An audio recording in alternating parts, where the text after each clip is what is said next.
Okay, hello my traders, how are you?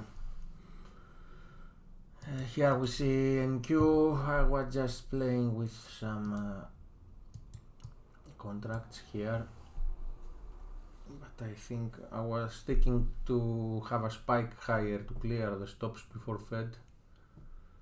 Let's see how this goes. I just bought the opening range low.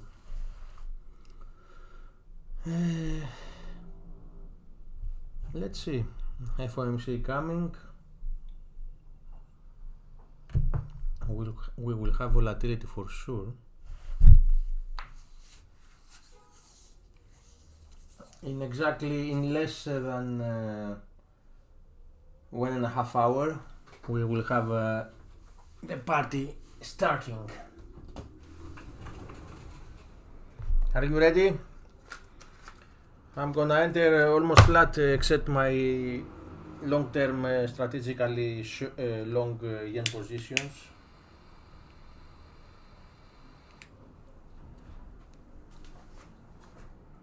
And let's see how this goes.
You want rug pull, right?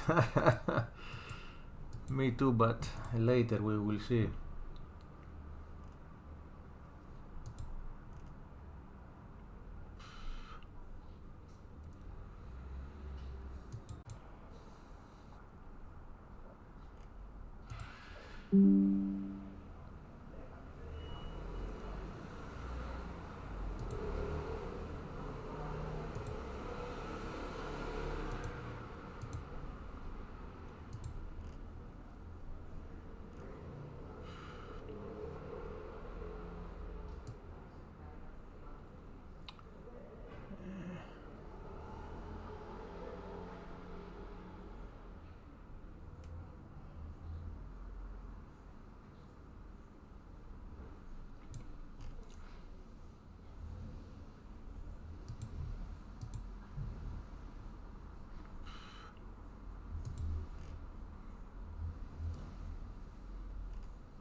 I'm very interested to see how market will react tonight,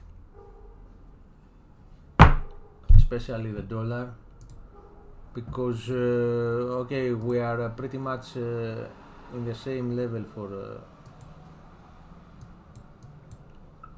the last few days. Okay, if we take out this dip, we were ranging between 104.20, 103. 100 pips here. Okay, except this buy the dip, but except this dip and V-shape reaction. You see, dollar is pretty much in the same area. Same for the euro, of course. We remain above the big support 108, just below, and 110.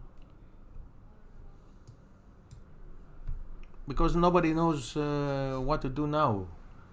All the bets are which central bank will be forced to cut first, and everybody was hoping for Fed, but now we see that ECB start making very dovish comments, and I am surprised that I still see euro holding above 108. Let's see, maybe this changes today. I expect an initially low move lower for the euro, then go higher with Powell's speech, and finally we have the drop the next days. But this all remains to be seen. The only sure is that dollar and that the stocks will keep finding beats. Same for crypto. As long as halving is coming, I believe we have not seen the highs yet in Bitcoin. Maybe we see a little bit more than 72, I think, but okay, it is a move now. It is 20% higher move. What I'm not sure is about Ethereum. Many problems. Also, we have had news something regarding a lawsuit, something investigation. I don't really pay attention, but very bad news. What I am also pretty sure is, okay, of course, Sol versus ETH, and Sol alone, Solana, currently correcting, but I believe we are gonna see new high above 210 very quickly. You see this bull, this is piercing bull, and still we haven't seen the parabolic move. So, what to say here? It is one of the most bullish charts because of Bitcoin. Okay, we broke this, so we lost a lot of momentum with this move. Same and with Ethereum too. But Solana is like a raging bull, ready to explode. You see this correction, we couldn't even make below this low.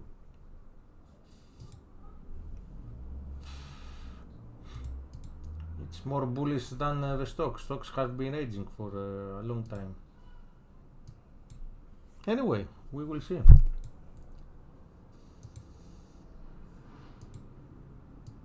Okay, let's fill my orders here to close the trades before the Fed.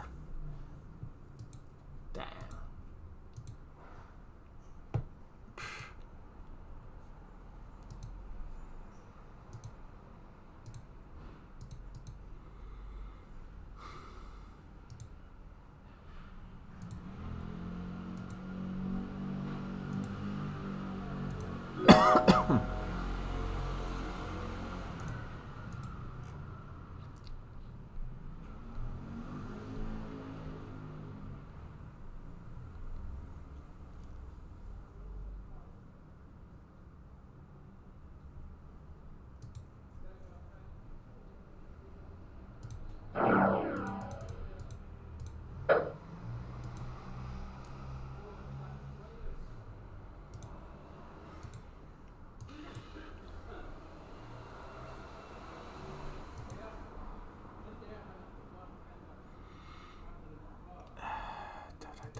It is just you can see here the names.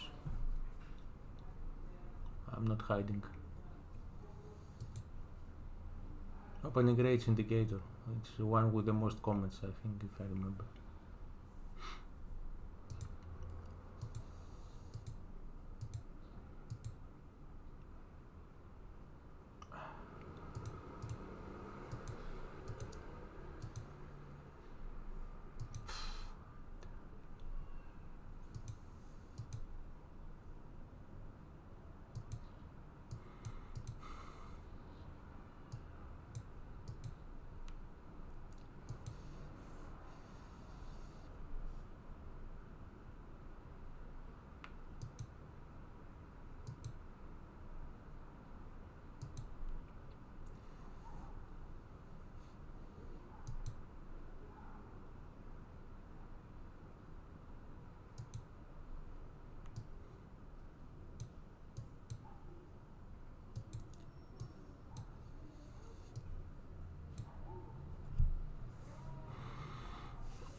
Let's see. I don't see very much excitement.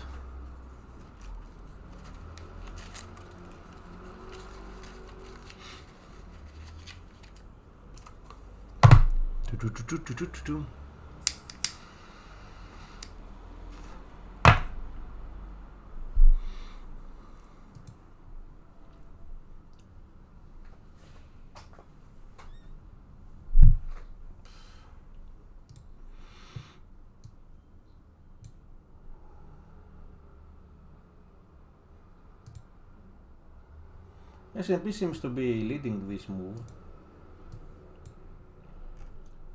getting ready to enter to break the opening range high. Nasdaq struggling below the middle.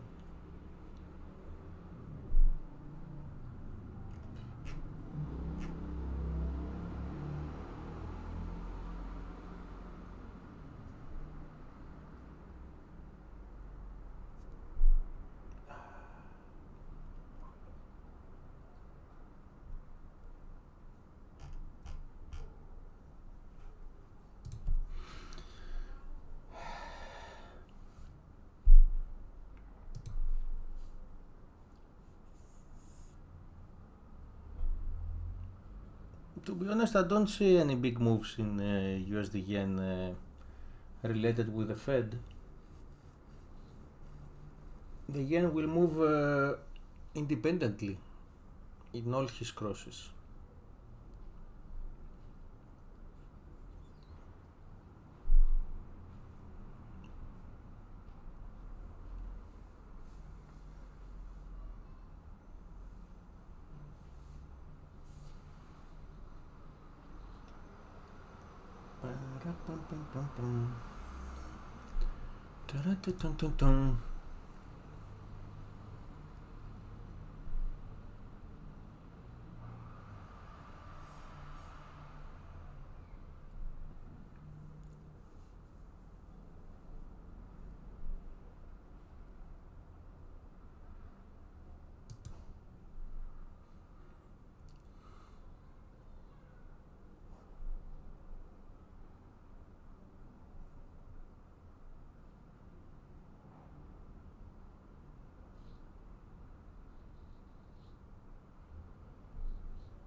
Next week also is the Easter of the Catholics.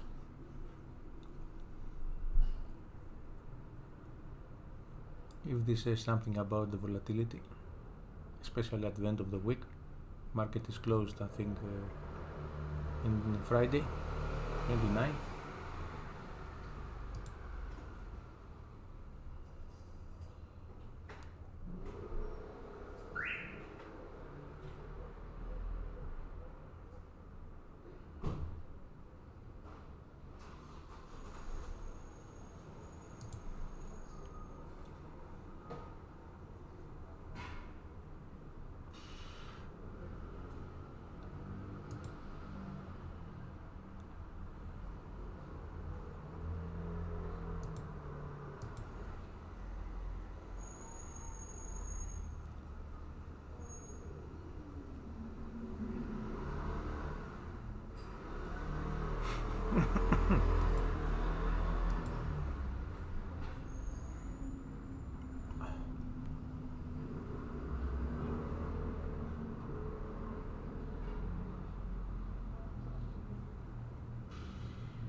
Look how well the moving average is containing the move. But still people believe that moving averages don't work. Maybe they don't know how to make them work.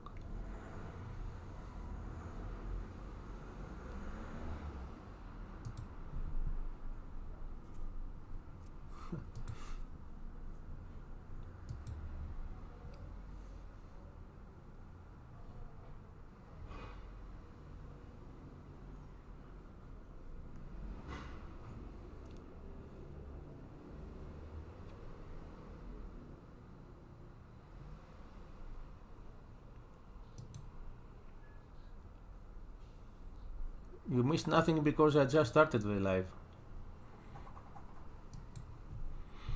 I said no opening trade today because we are having the Fed marathon.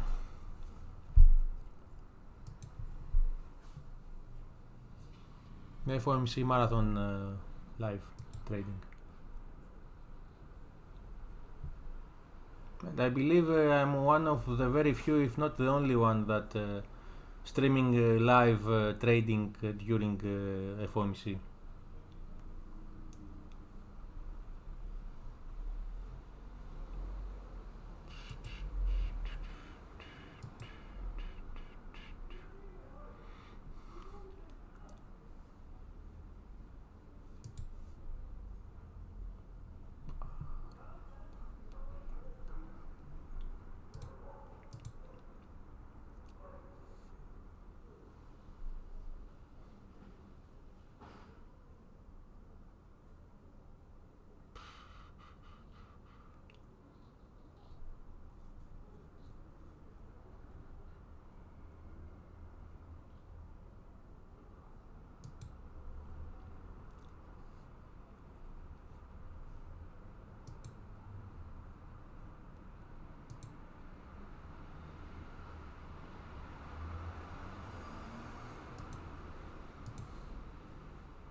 I think I'm gonna take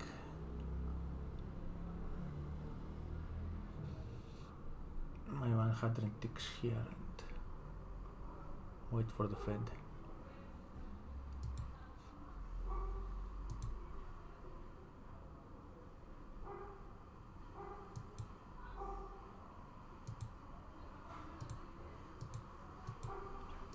What do you think?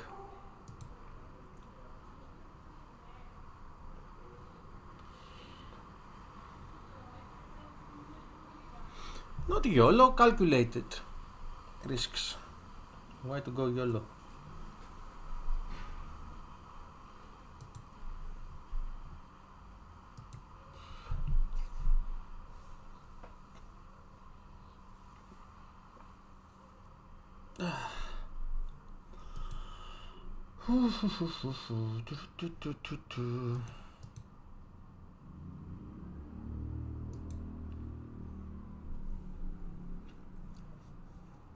I think I'm gonna press the mute and put some music.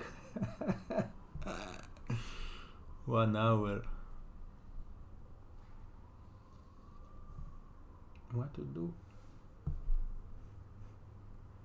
Okay, let's move lower here.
Order filled. Okay.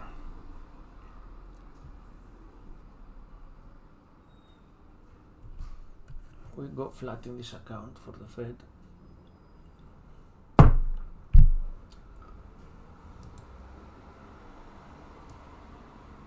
Euro is pushing higher right now. Gold pushing lower. I like this divergence. Oil is also falling hard. and we see also USD falling hard, so I believe this is a buy now. This is a buy. Don't know why the CAD is falling so much.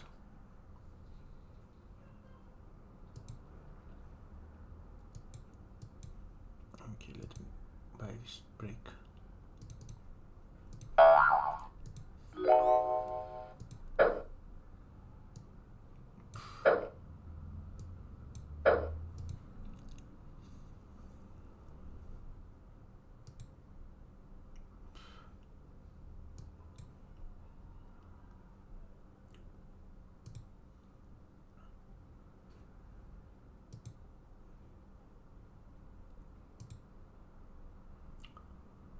I would like to sell this.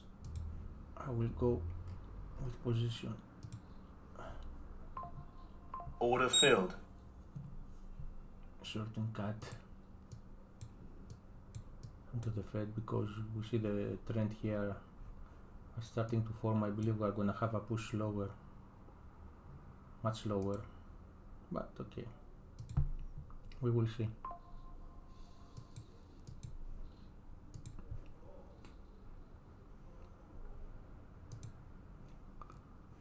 Stocks churning higher. I think we sold at a good level. We didn't even make higher high. But if we break 300, I believe we are gonna test the highs of the opening rates, and also dealers like to clear the books, both sides. So we saw an initial dip.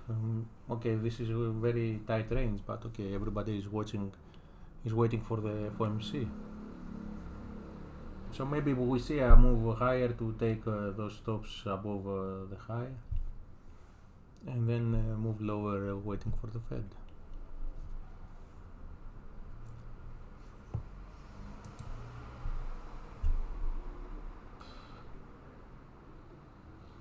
What you want, Alex?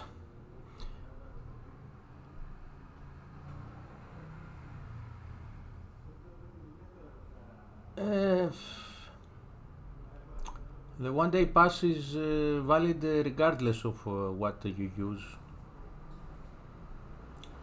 But I think there is also 80% as well, or not. But yes, it is 1 day. You can use it now and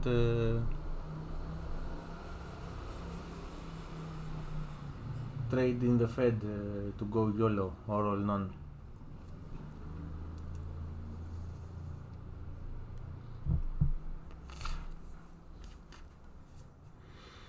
It is good day today to pass some funded account challenges in futures. You can find the links in the description. TOPSTEP is better, I believe, today because we don't care about the volatility. For example, APEX has trailing stops. It's a little bit tricky, especially in volatile days like today. But if you can manage this, it's okay.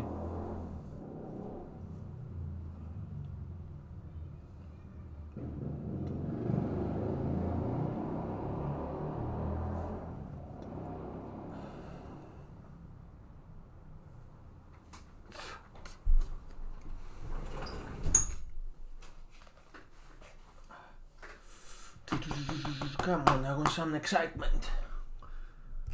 What to do? To trade the digital Fox?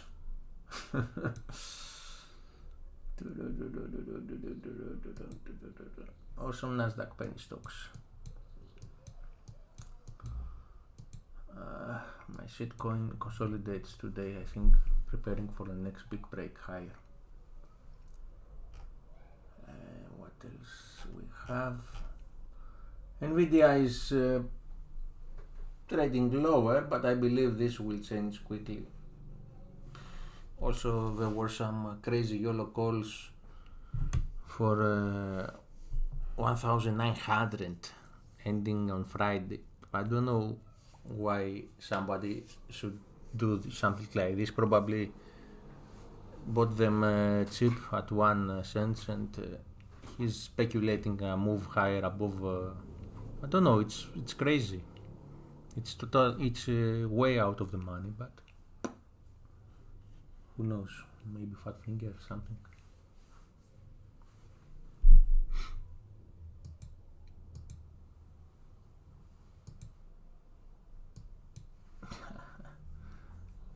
we sold that nice level, I think.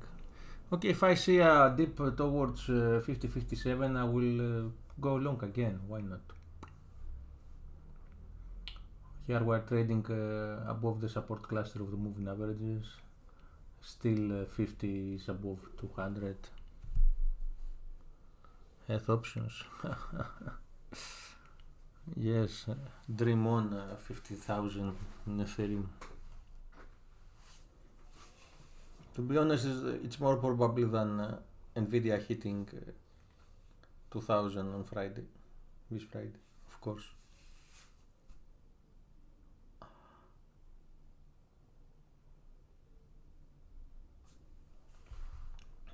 Again, stocks higher.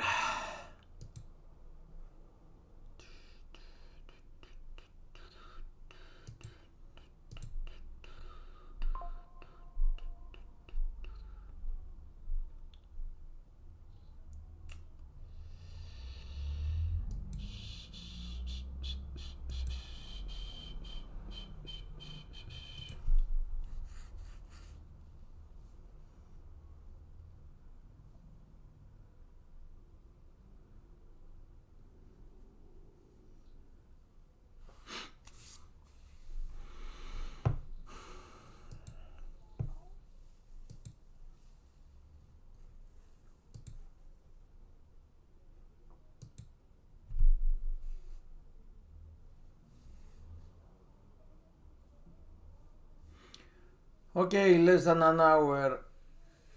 Now let's see if we have some price action, but usually markets are dead before 1 hour before FOMC, especially today that no one knows how JP will decide to shake the markets.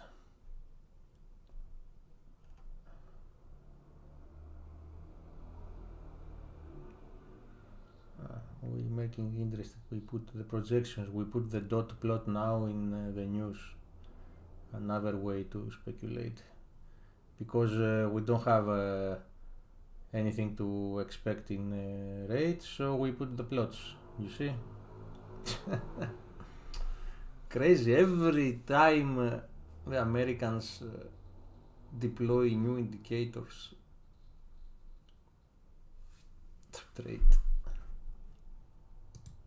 Interesting. They have to feed the bots, the algos.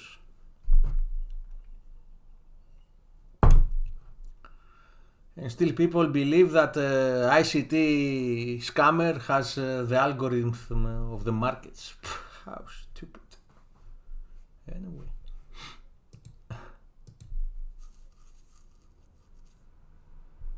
Maybe we are stupid too to trade the digital frogs and cats, but okay, who knows. It's more wise than believing that someone has the algorithm of the markets. And he's not retired in Bahamas all those years.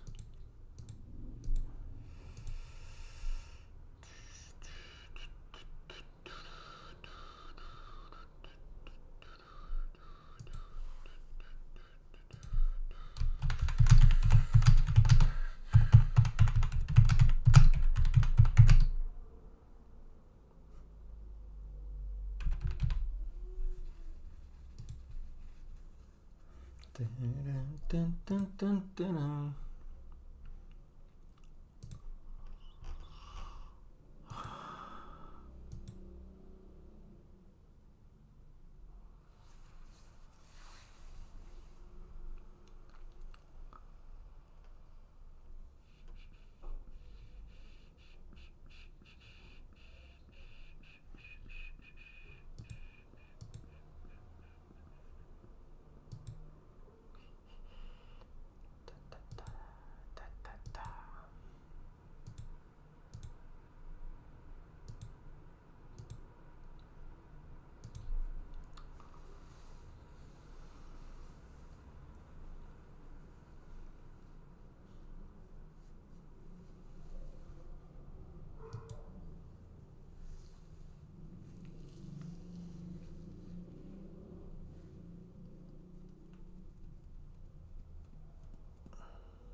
If you have something to discuss, if you want something to see, we have time.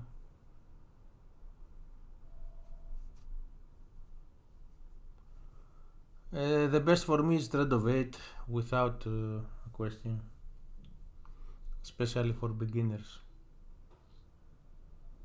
Oh, Powell will be dovish as hell. You are going against the consensus that Powell will shake the markets. Okay, interesting. Don't eat too much, Alex, and you become groggy.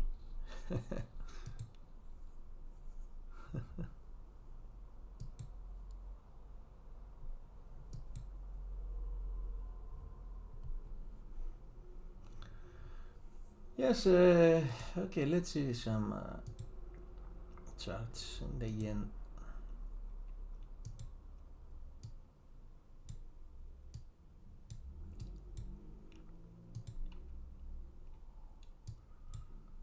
Okay, we see we are exactly where we were last year when there was speculation about intervention, blah blah blah. Now we have the first after 70 years, I think, hike, change in policy, drop off the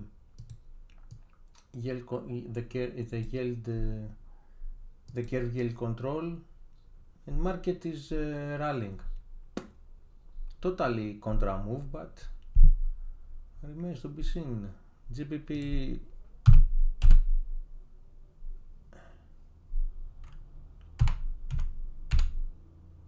yen, the dragon trade. Okay, let's see. Also, I was expecting move lower, but this is ripping higher, especially with cable Bank of England being bearish. Interesting again.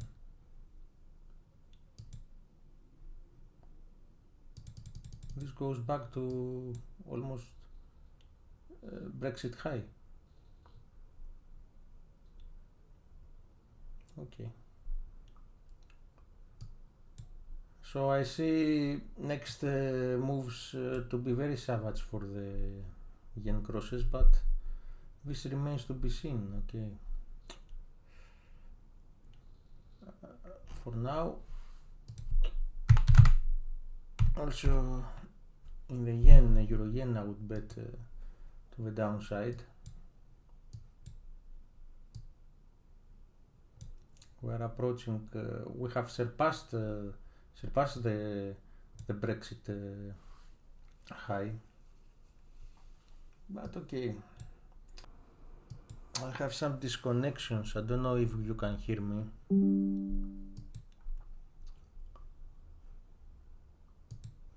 very big swings. Okay, this is weekly. Let's see how the week will close, and we decide next week.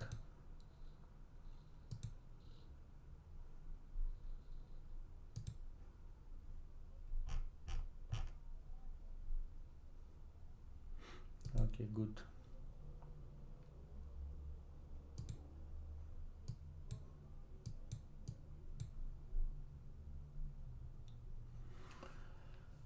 USD yen has support at 171.30, 151.30, and back to down to 150.76. But okay, let's see. Bonds. Let's see bonds. We have a reaction correction higher, but I believe the trend here is clear. We are expecting another dip to test at least the previous support here, the yearly lows.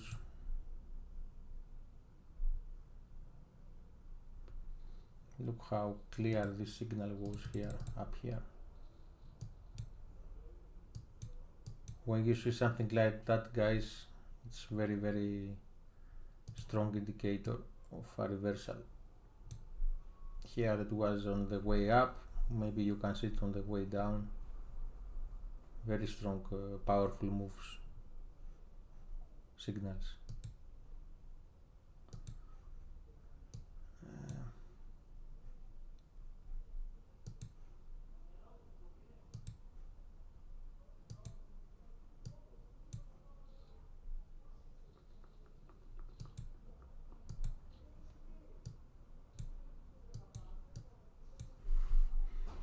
I think Nasdaq gonna give us a chance to buy the dip.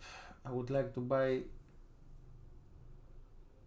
the lows of the opening rates just below 50 and down to 2030 if we get the chance before the FOMC. I believe we're gonna have the chance after, for sure.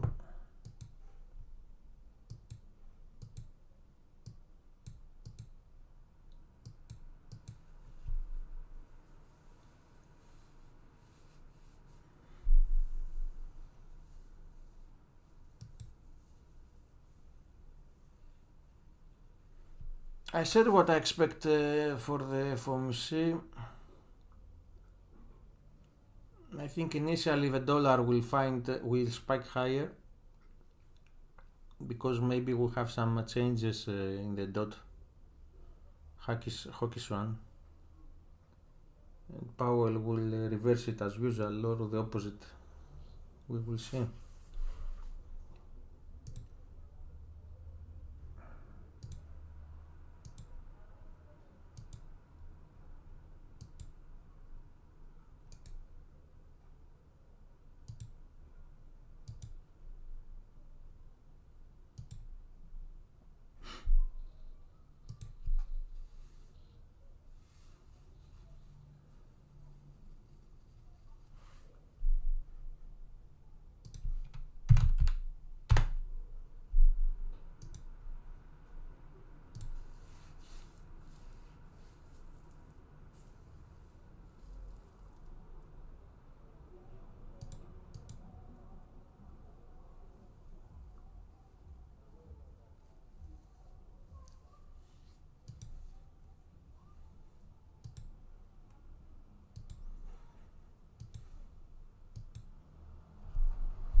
Nasdaq keeps consolidating in very, very tight range.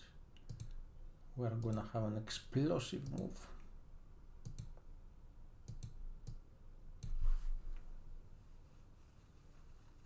After the Fed.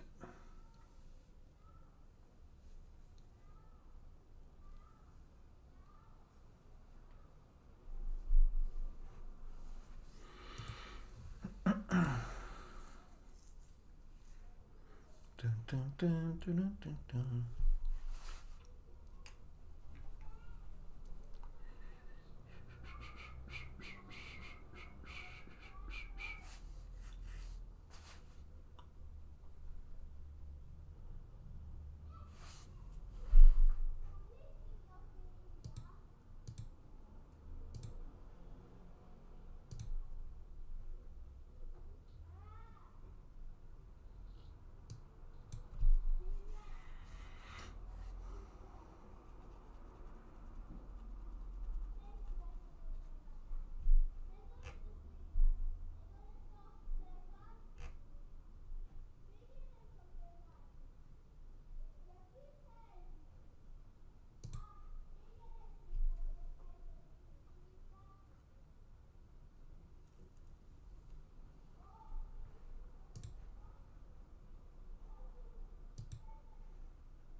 Yes, I'm seeing now the tweet regarding Coinbase having problem with the base network that is supposed to be the scaling solution of Ethereum and will solve all the problems. And now because some shitcoin traders decided to go there to find the next big 1000 coin, X coin, it fall down.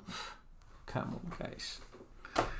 Come on, no real adoption, only speculation, only bubble in the crypto. Ethereum was supposed to be the next payment currency because Bitcoin was low. And okay, it was okay as long as it was at $5,100, but now that $3,000, $4,000, the fees skyrocketed. because the fees has not been increased. It's only in dollar value, in Ethereum value, because the design of Ethereum network, of the gas, if you know what I mean, was supposed to be wrong. It was wrong in the beginning because nobody was expecting this. And now that all the bubble has become bigger, the Ethereum bubble, the fees have become $100 per transaction. Imagine going to buy your coffee and paying with Ethereum tokens, and you pay like you are buying a champagne. You pay champagne for the coffee. Stupid, but you don't get the champagne. Okay, you can go long. Victor, I said that we're gonna be churning ahead of FOMC. Almost half an hour left.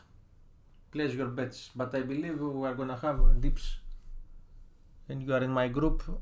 Go study the charts that I put with the levels, because I'm not gonna pass you to the next grade. You are gonna stay there to study again.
Okay, less than half an hour left.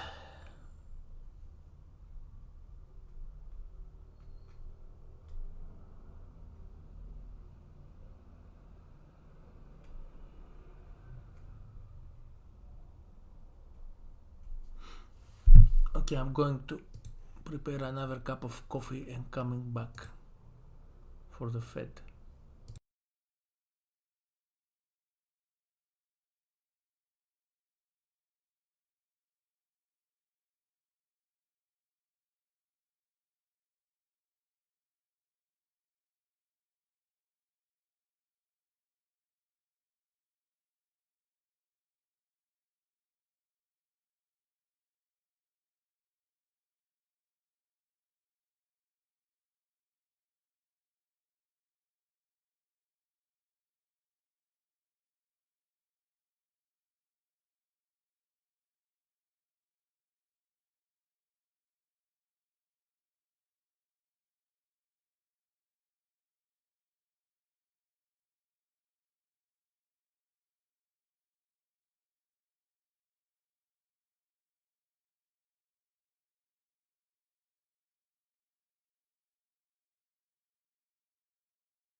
Okay, guys, are you ready? Less than 4 minutes, 3 minutes to go. Let the party begin.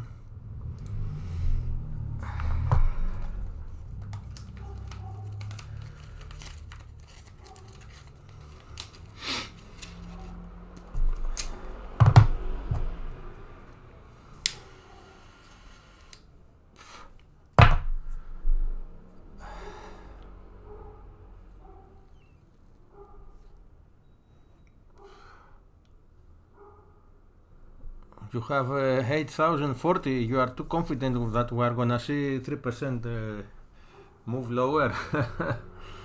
Okay. Everything is possible.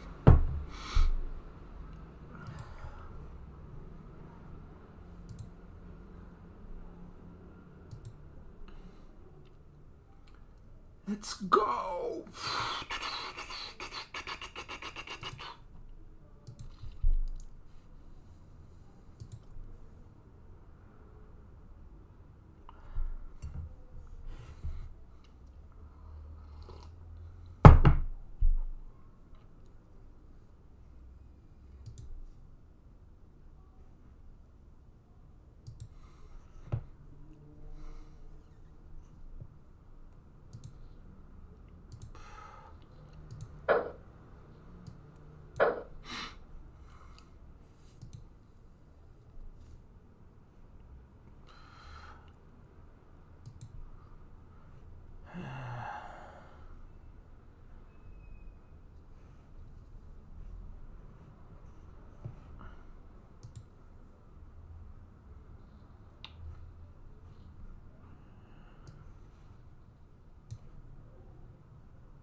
Too much stress.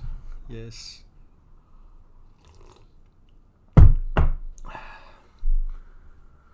I can smoke cigars inside my office.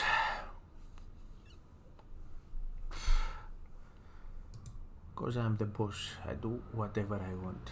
Okay, let's see. Less than 2 minutes left.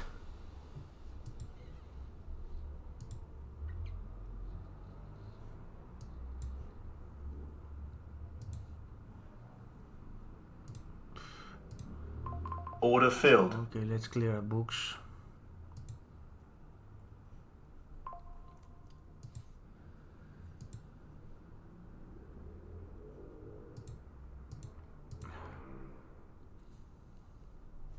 Lock and loaded. Last bets, guys.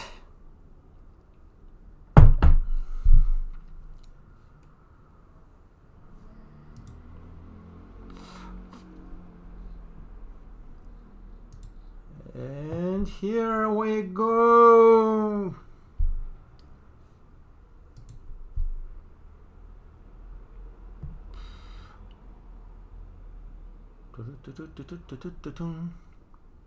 Here we go. Whoa, whoa, whoa, whoa, whoa, whoa. Yes. This fucking bastard was Davis.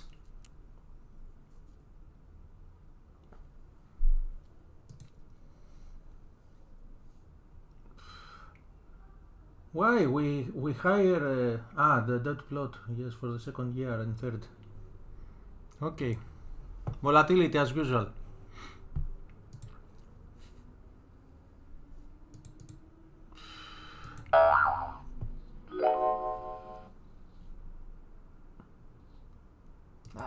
We missed this. Anyway, I'm fading this move in the dollar.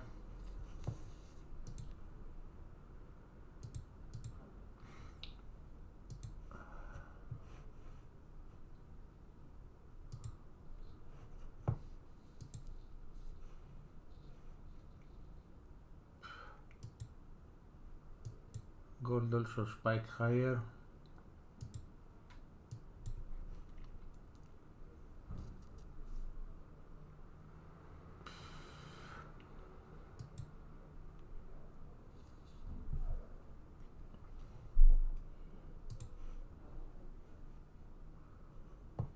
Wow.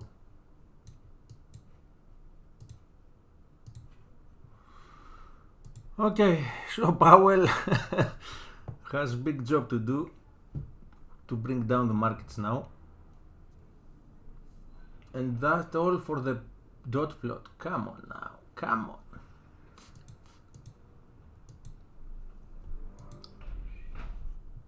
Only USD yen does not move, besides the initial spike.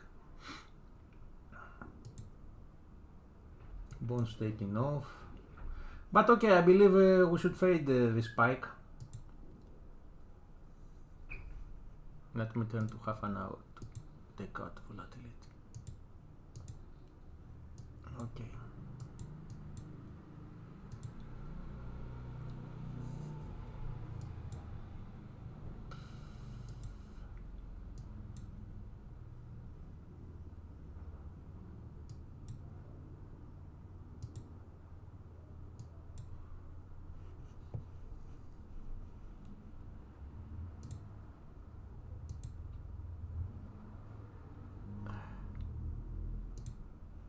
Okay, I'm gonna try to. Oh, what the latency is. Shit.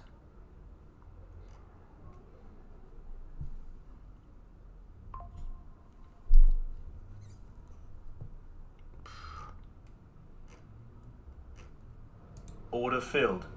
Okay. The latency is very big in platforms. Be careful if you trade.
Big move in the dollar. But okay, I was expecting this spike higher. Let's see. Nothing changed.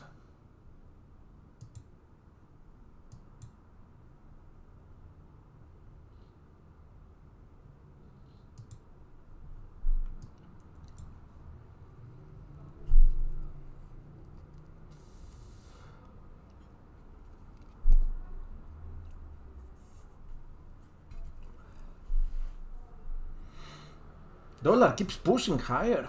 Wow. All those for the dot plot. Come on.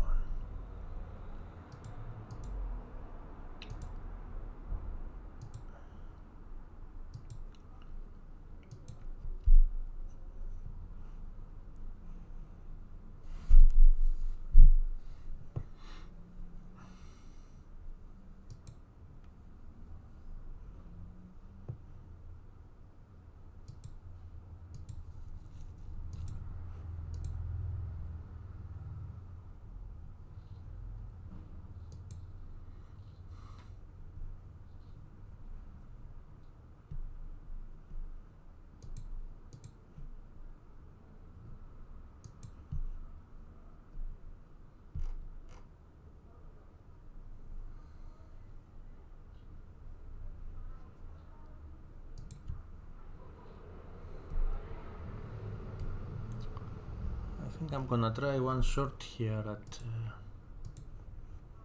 90 area. Order filled.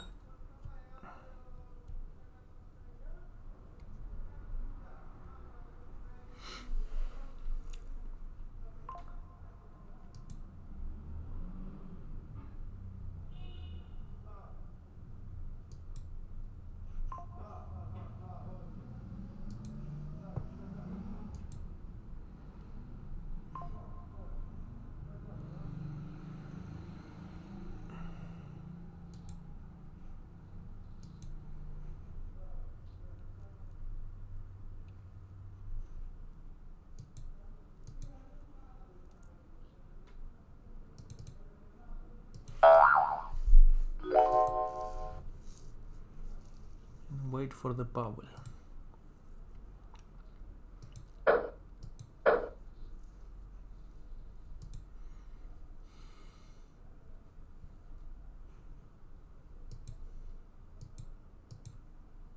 I'm fading the dollar here.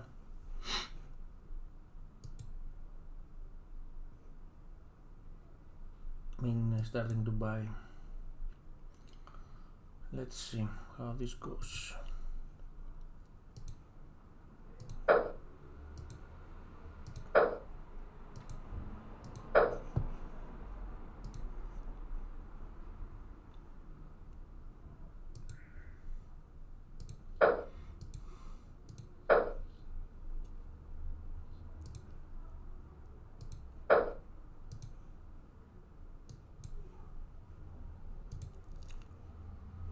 Also, we see stocks correcting. I will try to cover here at the support of the opening range high after the break, I mean.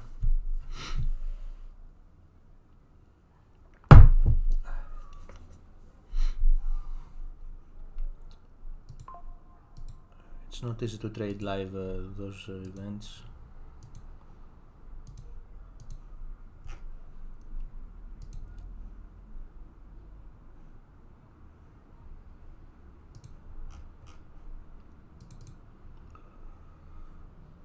But we are not for the easy, are we? Come on now, fill my bags.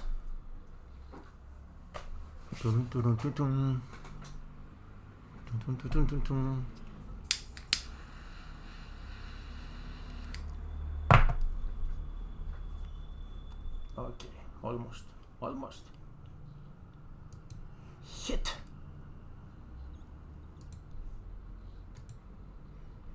Boom. Come on. 33, give me. Order filled. Done. Big rejection.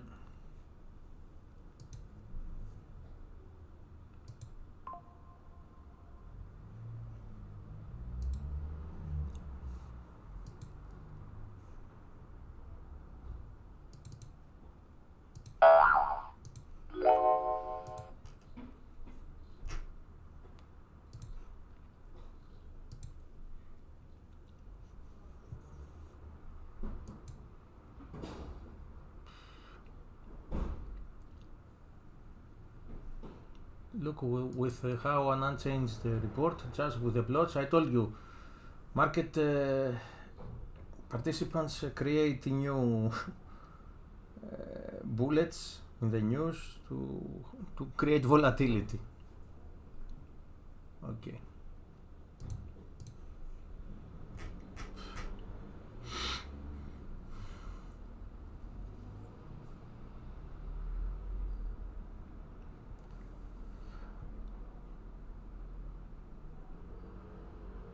I didn't see crypto, but we have had any move there.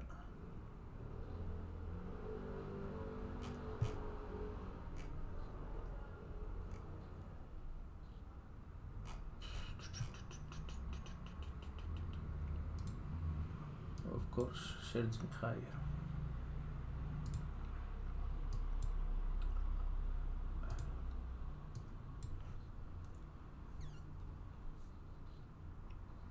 Let's see the what he can do now.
Let me try to put serum.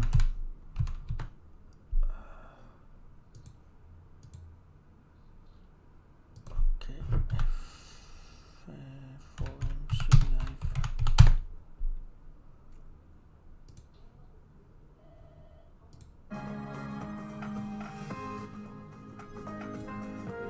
Ah, we have music. I hope it's copyright free.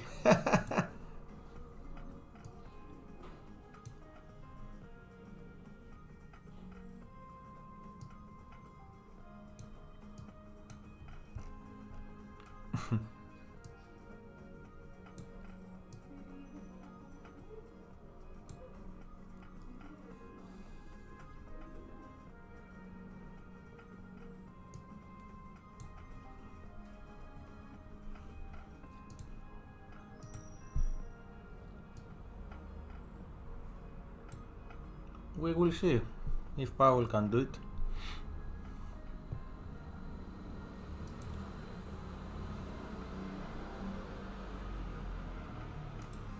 This is not my collection, it's actually the FOMC press conference waiting music, so I believe it's copyright free.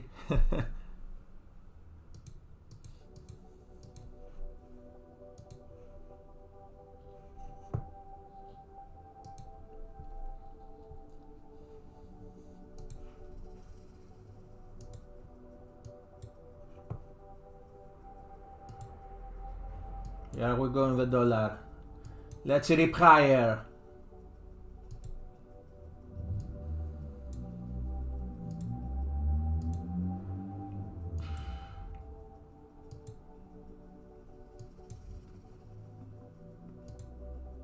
Gold also fading.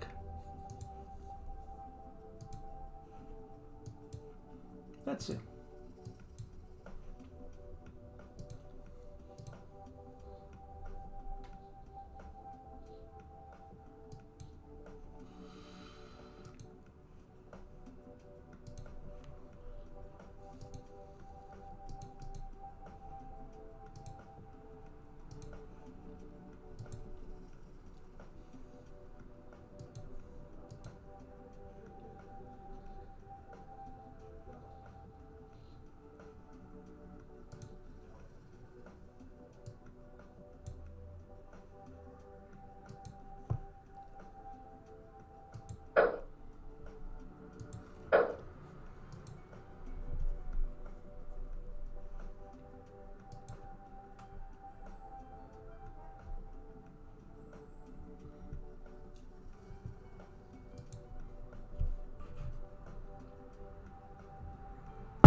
dun, dun, dun.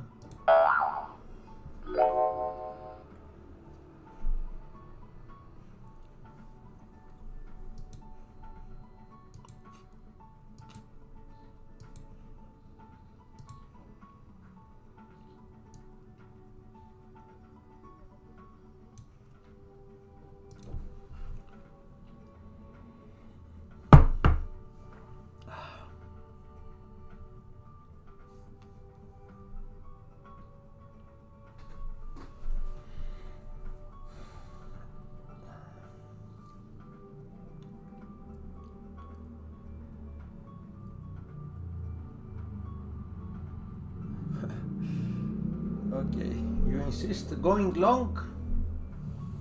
This huge spike here? Okay, good luck. Let's wait for Powell now. We do nothing. Market will settle almost in the pre-news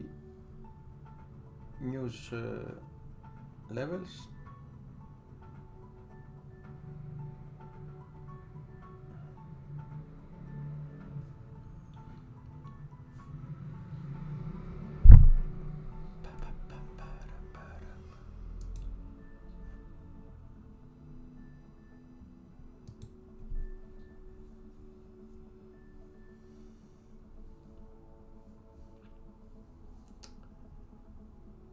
Only thing I don't like is USD yen surging higher again. Okay.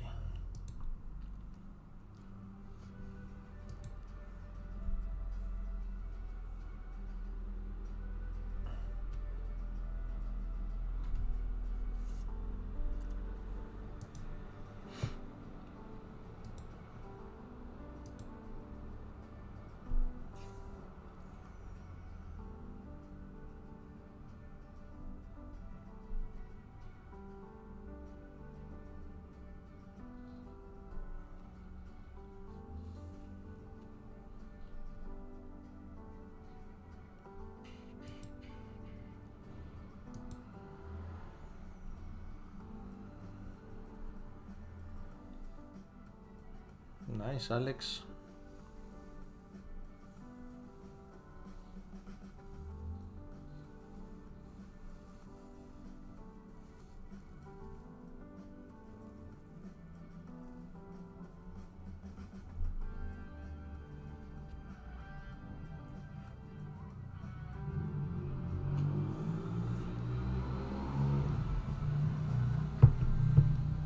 Wait for the new lows. It's still a lot of work to do, to be done.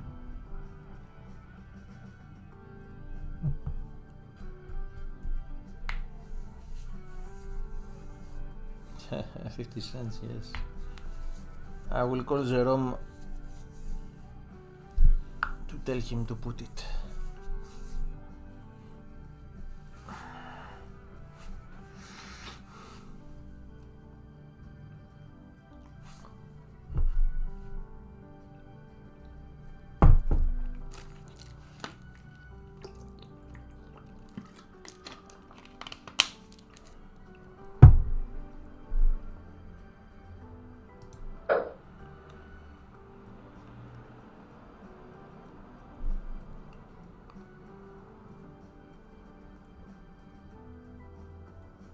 Yes, I don't disagree. Buying the dip is the way to go, but let's see an actual dip. Nasdaq cannot even stay inside the opening range. High.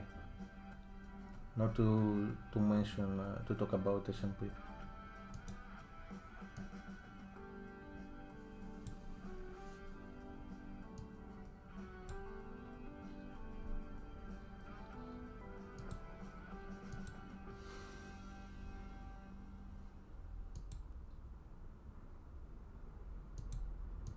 And of course the short scalping Nasdaq.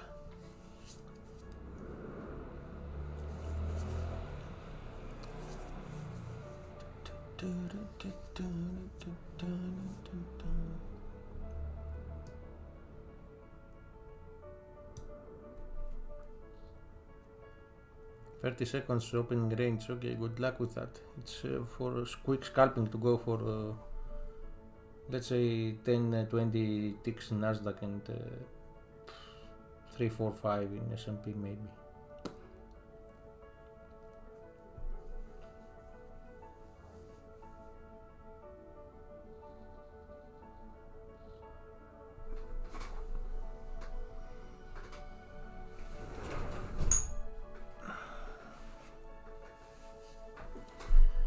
Okay, less than 5 minutes for Jerome to hit the wires in the extremes.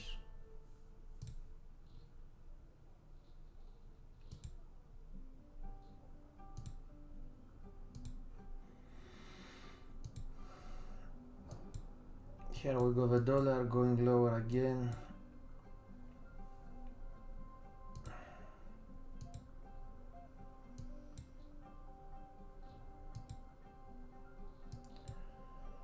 Bonds always showing the truth.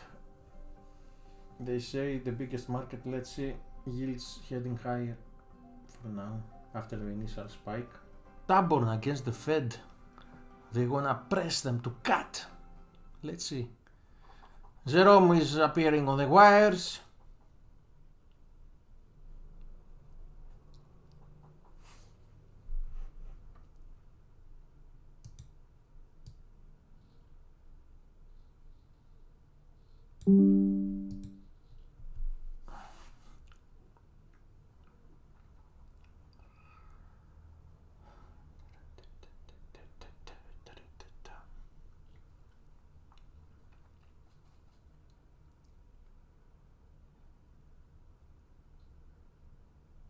Pure silence. Okay.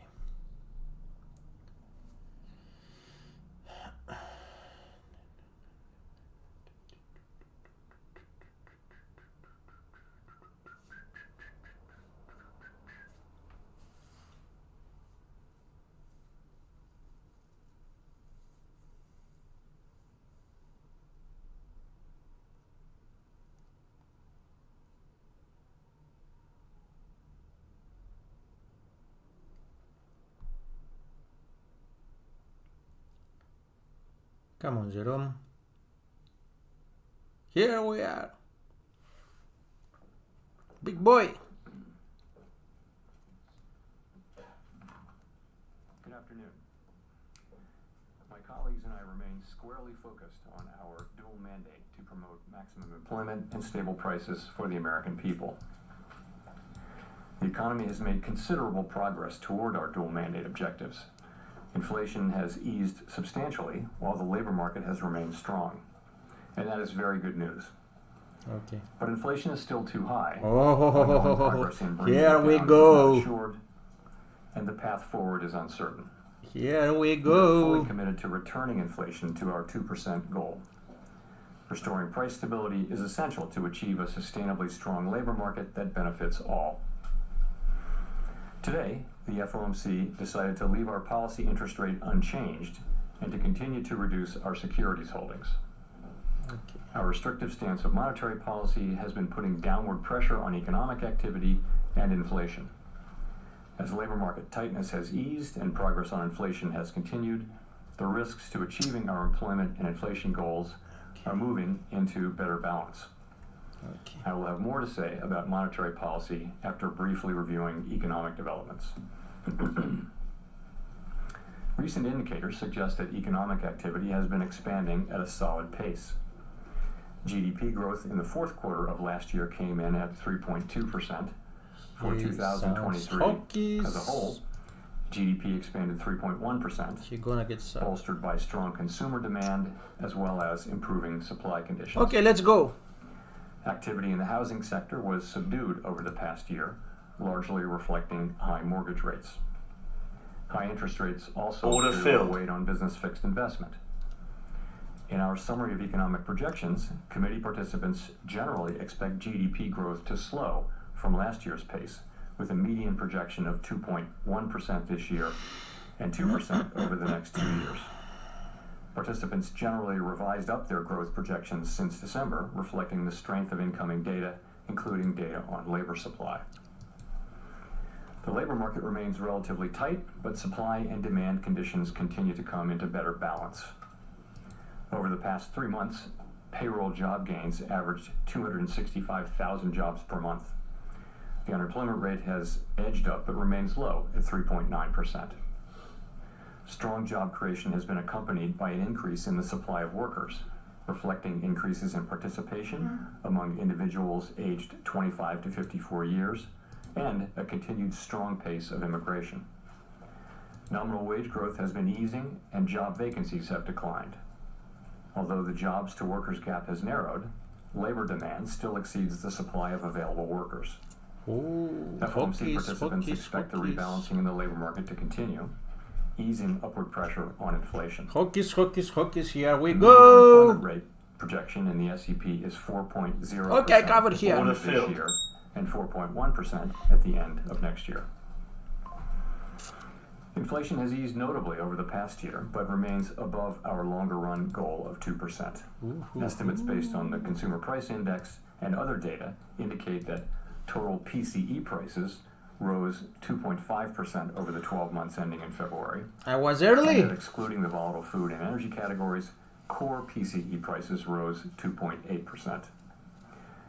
Longer-term inflation expectations appear to remain well anchored, as reflected in a broad range of surveys of households, businesses, and forecasters. Now he negates the dot plot. What the fuck is he's saying?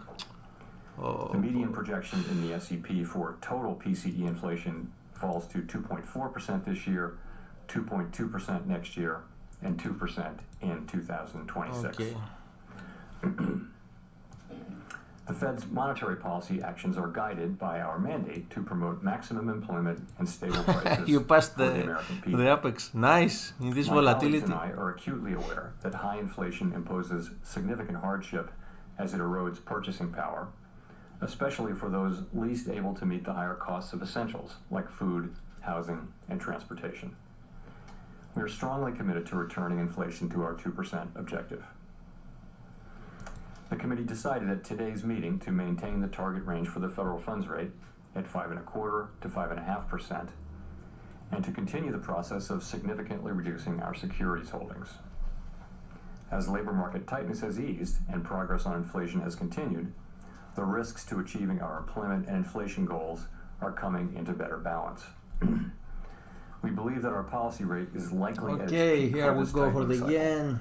and that if the economy evolves broadly as expected, it will likely be appropriate to begin dialing back policy restraint at some point this year.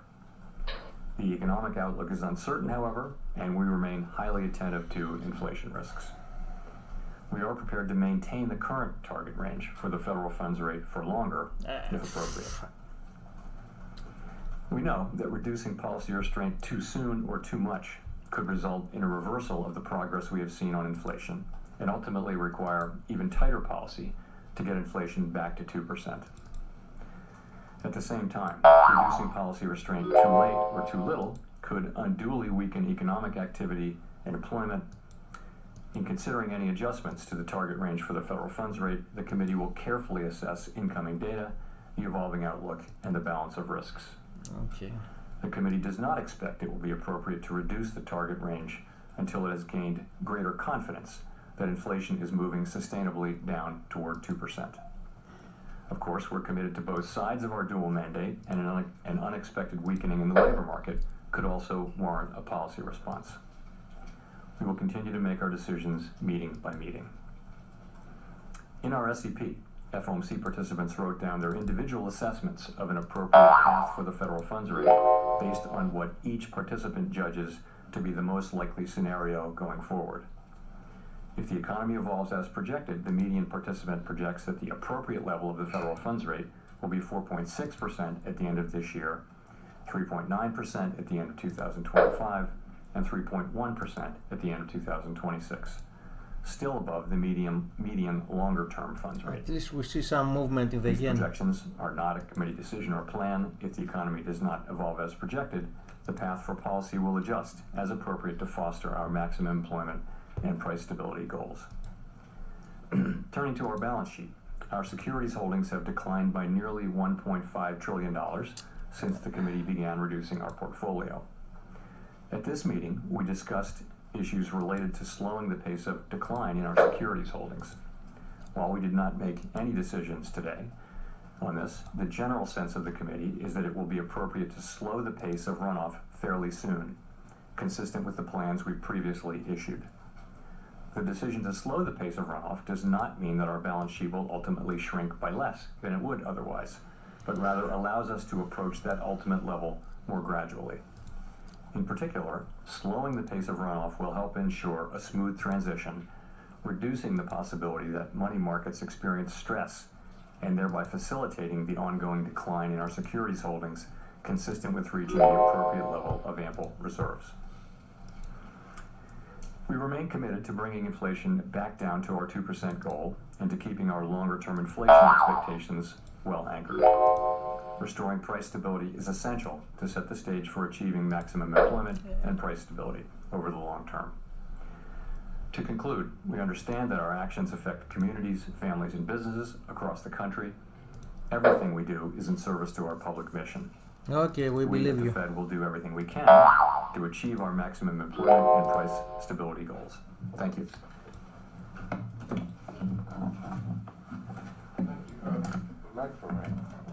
Steve Leisman, CNBC. Mr. Chairman, the projections show somewhat higher core inflation. They also show somewhat stronger growth. What should we infer from this notion that on average rates were kept the same this year, but inflation is higher and growth is higher? Does it mean more tolerance for higher inflation and less of a willingness to slow the economy to achieve that target? Well, it doesn't. No, it doesn't mean that. What it means is that we've seen incoming, as Order filled. pointed out in my opening remarks, we did mark up our growth forecast, and so have many other forecasters. So the economy is performing well, and the inflation data came in a little bit higher as a separate matter, and I think that caused people to write up their inflation. But nonetheless, we continue to make good progress on bringing inflation down, and so.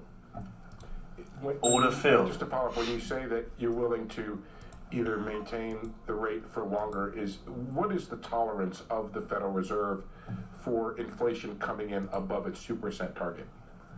So we're strongly committed to bringing inflation down to 2% over time. That is our goal, and we will achieve that goal. Markets believe we will achieve that goal, and they should believe that, because that's what will happen over time. But we stress over time, and so I think we're making projections that do show that happening, and we're committed to that outcome, and we will bring it about. Crazy moves.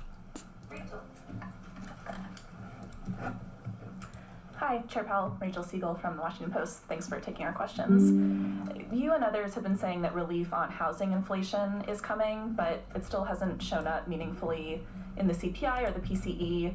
Does that challenge your assumption about when the shift will finally At least we see the break yen through? breaking Does it happen out. at that point? So I think there's some confidence that the market rents, lower market rent increases that we're seeing will show up in measures of housing, services, inflation over time. There's a little bit of uncertainty about when that will happen, but there's real confidence that they will show up eventually over time. But again, uncertainty about the exact timing of that. And will you be able to get overall inflation down to target if housing doesn't break through quickly, and does that affect the timing for eventual cuts this year? We will get aggregate inflation down to 2% over time. We will. And I would assume that what we'll continue to see is we'll see goods prices coming into a new equilibrium where they're going down perhaps not as quickly as they had been earlier this year, where housing services inflation will come back down as current market rents are suggesting will happen, and where non-housing services will move back down. Some combination of those three things, and it may be different from the combination we had before the pandemic, will be achieved and will bring inflation back down to 2% sustainably. Big fights in the markets. Nick Timmeros of the Wall Street Journal. Chair Powell, during your congressional testimony this month, you said that your test for making the first change to interest rates does not require you to be terribly comfortable that inflation is at 2% because interest rates are well above neutral. At the same time, you said here after the last meeting that the first cut is highly consequential. Can you reconcile these views for me? If rates are well above neutral, why would the first cut be highly consequential? Is that because you anticipate one cut would be followed by one or two more along the lines of the recalibration you made in 2019, which itself was modeled on the mid-cycle adjustment of 1995? It's more, I would put it more in the context of what I said in my opening remarks, that the risks are really two-sided here. We're in a situation where, you know, if we ease too much or too soon, we could see inflation come back, and if we ease too late, we could do unnecessary harm to employment and you know, people's working lives. And so, you know, we do see the risks as two-sided. So it is consequential. We want to be careful. And fortunately, with the economy growing, with the labor market strong, and with inflation coming down, we can approach that question carefully and let the data speak on that. That's really what I was thinking. How much of that inflation that we've seen so far this year do you chalk up to one-off calendar adjustment effects following a period of high inflation versus some change in the trend we saw in the second half of last year? So I want to start by saying I always try to be careful about dismissing data that we don't like. So you need to check yourself on that, and I'll do that. But I would say the January number, which was very high, the January CPI and PCE numbers were quite high. There's reason to think that there could be seasonal effects there. But nonetheless, we don't want to be completely dismissive of it. The February number was higher than expectations, but we have it at currently well below 30 basis points core PCE, which is not terribly high. So it's not like the January number. But I take the two of them together, and I think they haven't really changed the overall story, which is that of inflation moving down gradually on a sometimes bumpy road toward 2%. I don't think that story has changed.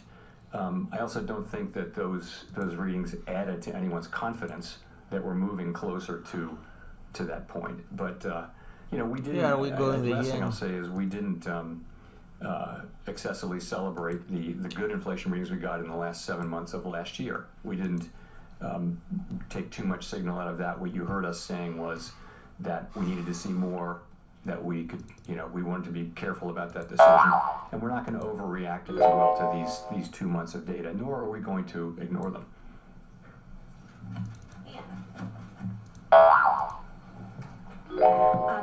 Hi, yes, Chair Powell. Could you speak a little bit more about the timing? Is there enough data between now and, say, May to be able to get the kind of confidence that you say that, you know, you still need? Or by June, is there enough data for you? Just give us a sense of your thinking there. Thank you. Yeah, so we make decisions meeting by meeting, and we didn't make any decisions about future meetings today. Those are going to depend on our ongoing assessment of the incoming data, the evolving outlook, and the balance of risk. So I really don't have anything for you on any specific meeting looking forward. But, I mean, just a question of, I mean, is there even enough data for you to be able to? We'll take, Sorry.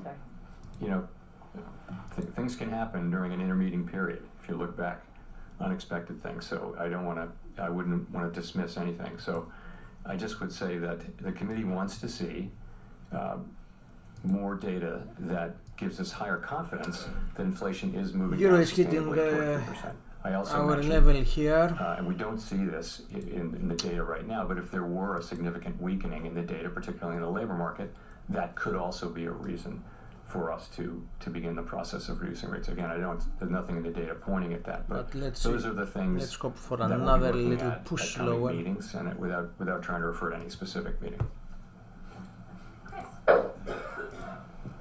Hi, Chris Rieger, Associated Press. Thank you.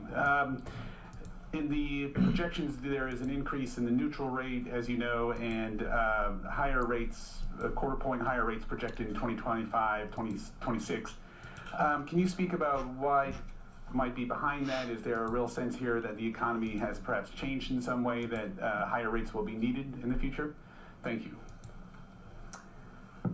So you're right, they're pretty modest changes, but you're right, there was an uptick in the longer run rate, and also there's a 25 basis point increase in 25 and 26. In terms of are rates going to be higher in the longer run, if that's really your question. I don't think we know that. I think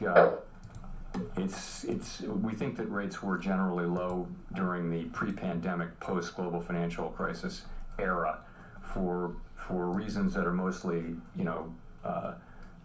important, slow-moving, large things like demographics and productivity and that sort of thing, things that don't move quickly.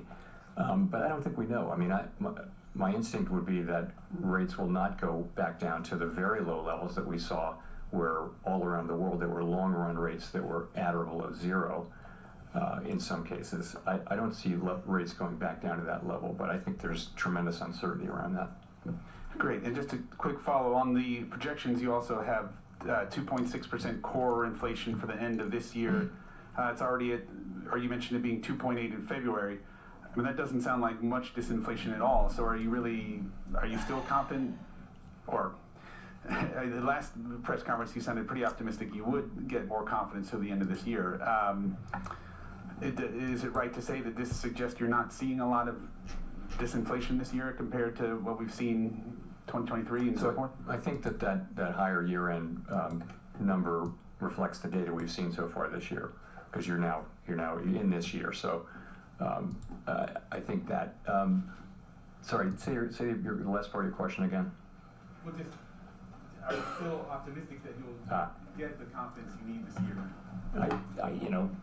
I think if you look at the SEP, what it says is that it is still likely in most people's view that we will achieve that confidence and that there will be rate cuts. But that's really going to depend on the incoming data.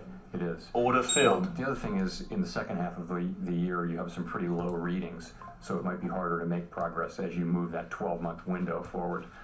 Nonetheless, we're looking for data that confirm the kind of low readings that we had last year and give us a higher degree of confidence that what we saw was really inflation moving sustainably down to 2%, toward 2%.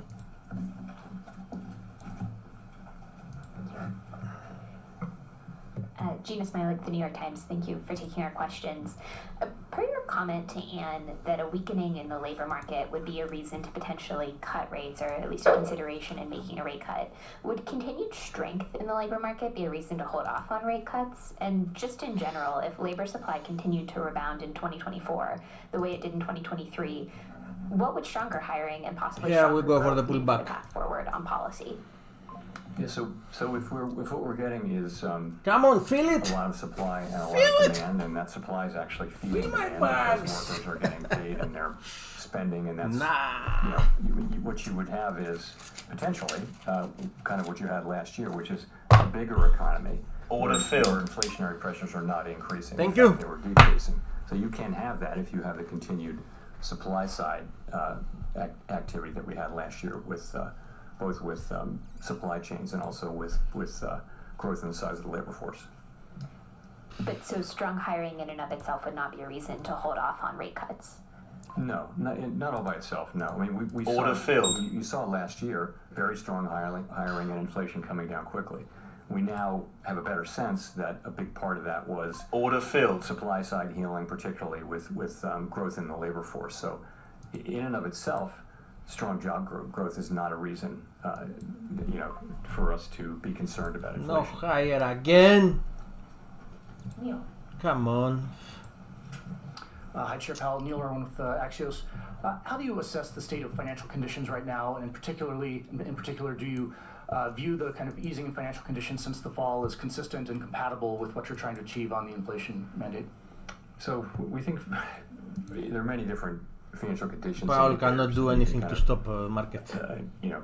See different answers to that question, but let's see if I can do. We do think that financial conditions are weighing on economic and activity. Greg, we trust. You see that in a great place to see it is in the labor market, where you've seen demand cooling off a little bit from the extremely high levels. And there I would point to job openings, quits, surveys, the hiring rate. Things like that are really demand. There are also supply side things happening, but I think those are demand side things. Here we go. Order filled. That's been a question for a while. We did see progress on inflation last year. significant progress, despite financial conditions sometimes being tighter, sometimes looser.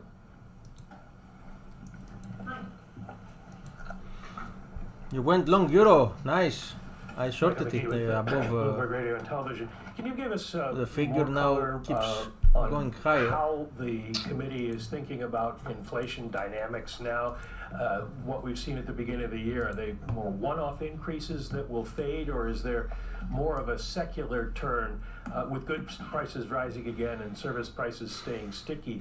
And also, housing prices have been sort of the Godot of this cycle, in that you keep expecting them to go down and they don't.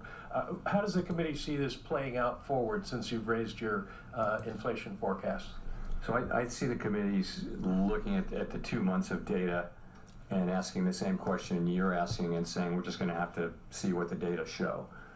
As I mentioned, you can look at January, which is very high reading, and I think many people did see the possibility of seasonal adjustment problems there.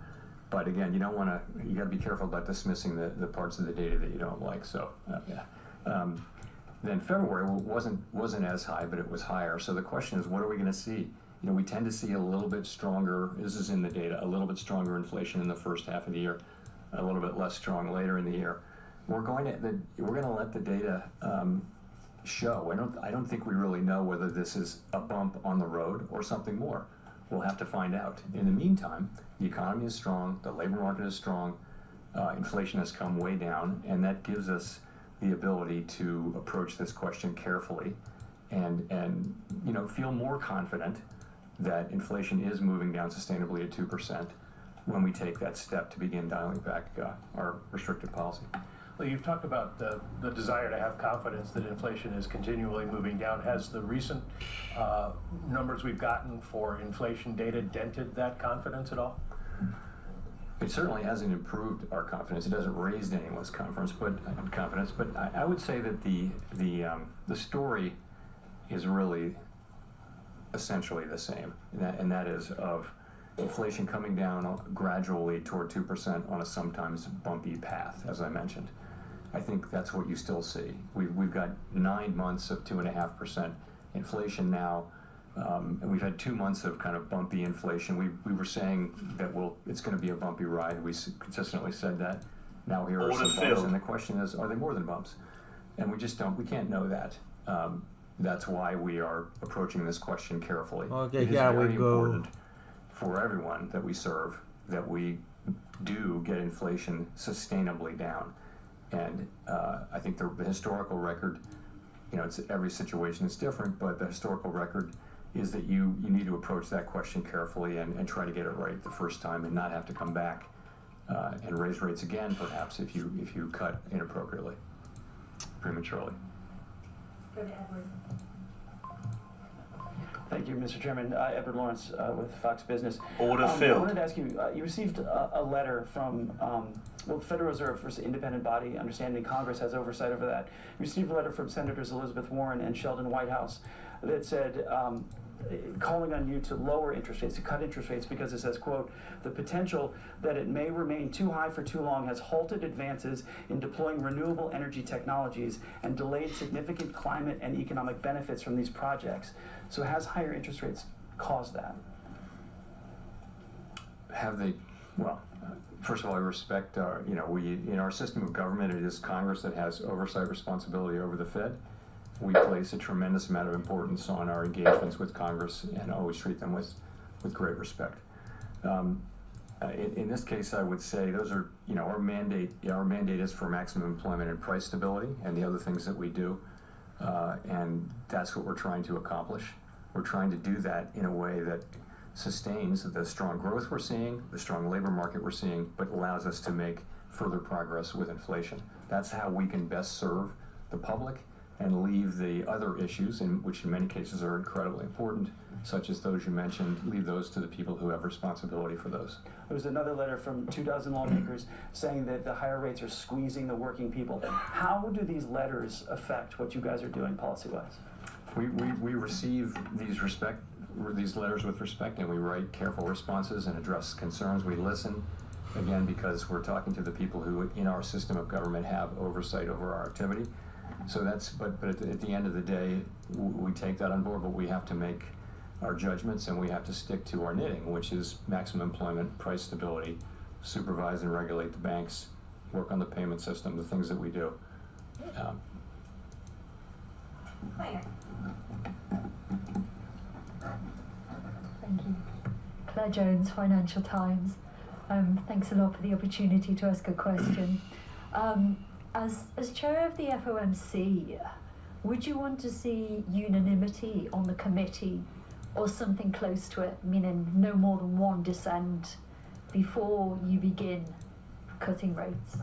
Thank you. We're a very consensus-oriented organization, and we do try to achieve consensus and ideally unanimity. People do dissent. It's something that happens. Life goes on, and it's not a problem. Life We've goes always had on. dissents. No problem. And so you respect thoughtful dissents very much. What is he saying? You may not agree with some arguments, but you really want to understand them. So you may Order read a book filled. that takes a position that you have long opposed, just to understand that book. So I treat dissents with real respect as well. Simon, when will be playing? Simon Rabinovich with The Economist. Can you hear me? Yes. Okay, great. Obviously, inflation is some ways away from target. Unemployment, though, if you look at the projection for the full year, 4.0%. In February, we were already at 3.9%, so quite close to the median projection. Are you concerned at all that, notwithstanding the very strong jobs growth, that in fact there may be some cracks appearing in the employment market? You talked about a significant deterioration in the labor market being a condition for easing rates. What would constitute that in your books? Thank you. So we, of course, monitor it's one of our two goal variables. We all monitor the labor market very, very carefully, and I don't see those cracks today. And we follow all the possible stories that are out there about there being cracks. But the overall picture really is strong labor market. The extreme imbalances that we saw in the early parts of the pandemic recovery have mostly been resolved. You're seeing high job growth. You're seeing big increases in supply. You're seeing strong wage growth, but wage growth is gradually moderating down to more sustainable levels. In many, many respects, the things are returning more to their state in 2019, which we can think of as normal for this purpose. That's job openings and quits and surveys of workers. Blah, blah, blah, businesses blah. are always interesting on this. How tight is how easy is it to find a job? How easy it is to find a worker? Those surveys have both come down. So the labor market's in good shape. You do see things like the low hiring rate, and people have made the argument that if layoffs were to increase, that would mean that the net would be fairly quick increases in unemployment. So that's something we're watching, but we're not seeing it. Of course, initial claims are very, very low, and if anything, have tracked down a little bit. So watching it carefully, don't see it. And when I say something, I use the term unexpected weakening in the labor market. So, we do expect the unemployment rate to, the forecast is that it would move up, I think, closer to what we see as the longer run sustainable level. That's just people's forecast, individual forecasts. But we're talking about something that's unexpected. That's where I'll leave it, though.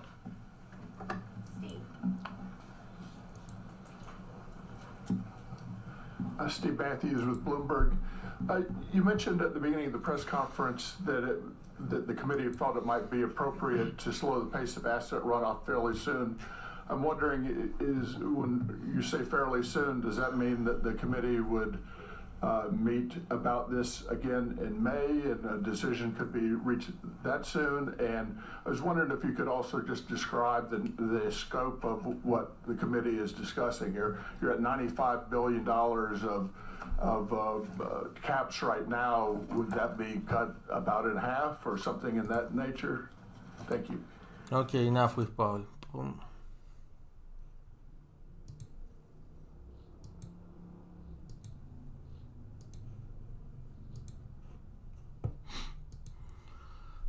Okay, this marathon, I think it's coming to an end. 2.5 hours. I think it's enough for today.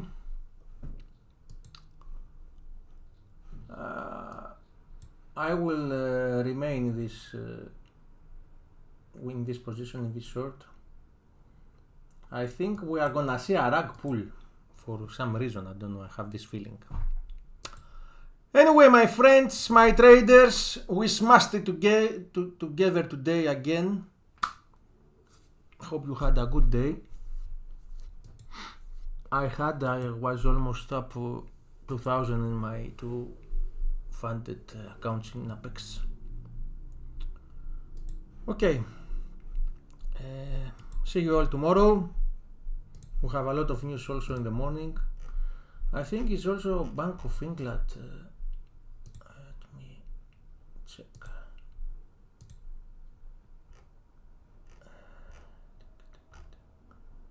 Or S&B, Swiss. Where are the news? I cannot see.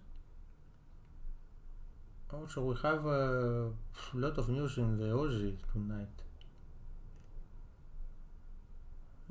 Yes, we have PMIs tomorrow, full day. PMIs, yes, Bank of England rate decision. It is full week. Okay, let's get some rest. Tomorrow it's another big day. See you all tomorrow.